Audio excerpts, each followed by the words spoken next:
Hi friends, it's Sarah from rufflesandrainboots.com, and today I'm turning Dollar Tree pumpkins into adorable gnomes with big bubbly toe feet. Look at these cuties. And if you would like to make them with me, boop, stick around. I sound a little stuffed up today because I'm sick, but as always, like this video so I know you're here crafting with me.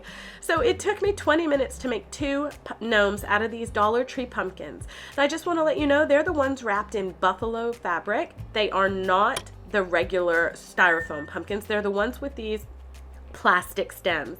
So you're also going to need a beard material. I'm using Mongolian fur. We're going to need scissors, a ruler, and a hot glue gun. We're also going to need fleece to make the hat. Now, speaking of the hat, you're going to create your own pattern. It's going to be 9 inches on the fold, 7.5 on the base, with a 1/2 inch rise, and then 11.25 inches all the way back up to the top. So I'll show you my pattern I made out of notebook paper. But here's what the hat looks like. So you see this drop back pattern. That's what we're making with this. It's going to really help us give stability to our little pumpkin gnomes. So the star of the show are these pre-made feet. So Andrea is a seller on Etsy. I'm going to put these down below, and you can see these are the bottom of feet. Now they can be used for dolls, they can be used for gnomes, anything. You can put them on a box if you want to, but they're made of polymer clay. She has 2 different sizes. She also has completed molds like this in 2 different sizes. So I'm going to be sharing a tutorial later on how to use these molds. I just think this is such a good idea because so many people ask me how to make the feet out of polymer clay. She's basically taken the guesswork out of it. You can use all of these different flesh tone colored clays just to create your own. So look for that tutorial soon, but I figured I'm going to use these small ones and attach them with hot glue. So first I'm going to take my ruler and I'm going to measure out a pattern onto notebook paper. I'm going to fold my fabric and cut that 9 inches on the fold, trim down the bottom, and then here we are. It just looks like a triangle. I'm going to go on the wrong side of the fabric and I'm going to make a very thin hem. Now you don't have to do this, but my cut fleece does show an edge. You can also just add a cute little rustic trim and raffia or something. So once that's set, we're going to put right sides together and make our hot glue hem. So this is a Sure Bonder Mini. It's my favorite glue gun right now. It's very tiny, great for details. It doesn't have fabric hot glue in it right now, but it works really well with just a regular hot glue. I do use either Sure Bonder or Gorilla Glue sticks. So I'm going to show you 2 different hats. One is going to be the traditional one that we just glued and are waiting on setting. And the second one, we're going to cut off the tip of the hat and then we're going to stuff that plastic stem that we pulled off the pumpkin right on the top of it. So I'll show you both versions. So now that we know that glue is set, we're going to pull it apart, make sure there are no holes in our hem, and then use our scissors or pencil to pop out the very tip of the hat. And you can see here, it looks exactly like our other one. When you get a moment, just pull out that stem. One of them came out really easy. Another one I had to cut like this big glob of hot glue off. And then I'm going to take my scissors and make sure I tuck in all that fabric, and I'm going to glue it back down just to make sure nothing ever comes unraveled. I'm going to find the front, which won't really matter if you're using a robust beard like me. And then I'm going to slip on the hat. So see how far I pull that back hat? Oops.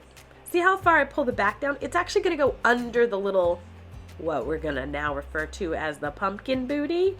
All right, so here's how we're going to put our feet on. Just the unfinished portion, we're going to put hot glue on the back and hold them until they set. So you can see there, I put my hot glue a little bit high. Don't go to where like the pad of the foot is. Stay in the middle of the foot and you should be good. But you want the heel to be on the table, okay? So make sure that they're down. It's going to make your gnome fall forward if they're not, because they are a little heavy. They're polymer clay. So I'm just going to repeat that with the other one and hold that until it sets. All right, look at him, he's coming together. Look at his cute little self. Okay, excuse me. Now for the beard, you can do whatever you would like if you have Dollar Tree chamois or yarn, but I'm using a Mongolian fur. I'm going to cut it 1 inch by 3 inches wide, and then I'm just going to use a razor blade or other straight edge blade and cut that fabric backing. I'll put an iCard up above on how to cut faux fur if this is your first time, but basically once you get it scored, you can just rip it apart. I'm going to find the center And for those of you who are new to cutting faux fur, you can actually use a pen or a marker and draw out your beard shape on the back so it'll be easier for you to follow. So you can see I'm doing that here, and I'm just cutting a really wide U shape, which basically just means I'm creating eyebrows for a gnome later, because whoop, that little tiny piece is coming off. Now I do have a pretty robust beard, excuse me, and I used pins to hold it into place to make sure I liked the size of my nose. So I'm using a 3/4 inch wood round here. You can use a wood bead, a pom-pom, or anything. Before you get to the nose though, you need to secure that beard with hot glue and press it right up against the fabric, and then do the other side. So it's easy peasy. I'm going to show you 2 ways I did the gnome beards for this as well. So this is what it looks like so far. And then I'm going to take my pencil and I'm just going to split the fur in the middle all the way to the fabric backing, add a generous portion of hot glue, and give it an intense nose boop and hold it there until the glue sets. I'm also going to take about a 1 inch, very thin, maybe by 1/2 inch rectangle, and I'm going to glue it right onto the top of the nose for this guy. And again, it just gives it a different look. You don't have to do this. And then this is what he looks like so far. I'm going to actually end up cutting that down a little bit, but before I do, I want to set this bottom piece. So I'm going to glue this portion of the hat, and I'm just going to roll it up, just like that. Slip that back on. Remember to tug that piece underneath the booty. So you're going to pull this hat pretty far down, and then you can decide if you want a hat that's standing or one that's folded over. But I see this little spray here. I'm going to end up cutting that little spray a little bit. To do that, I just pull it out and cut like parallel to the hair. And then once I know I like it, I'm just going to go right up under that hat, right above the hairline, and I'm going to add my hot glue on both sides of that nose. And then I'm going to also secure down the very back, which is underneath. See that? See how far I pulled it underneath? And then it's going to help with our feet. And then I'm just going to secure this and then the sides. So if you do want to add arms, go ahead and do that before securing these sides. And I just scrunched up the hat a little bit. I did not glue it because I wanted to show you the different hats. All right. This is the second one, so the hat is made the exact same way. I tucked under the bottom. We're going to secure that as well.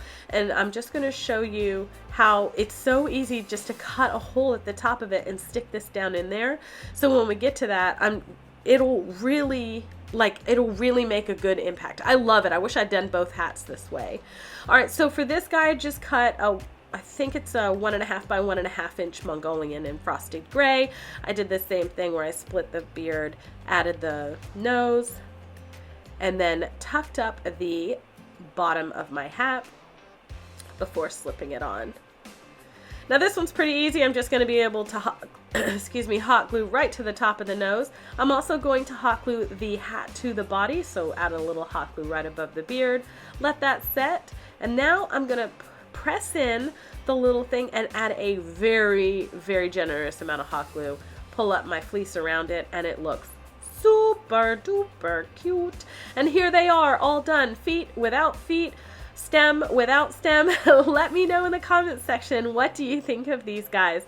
Get the feet and the molds in the links down below from a fellow member of our community. And as always, please like and subscribe for more crafty, fun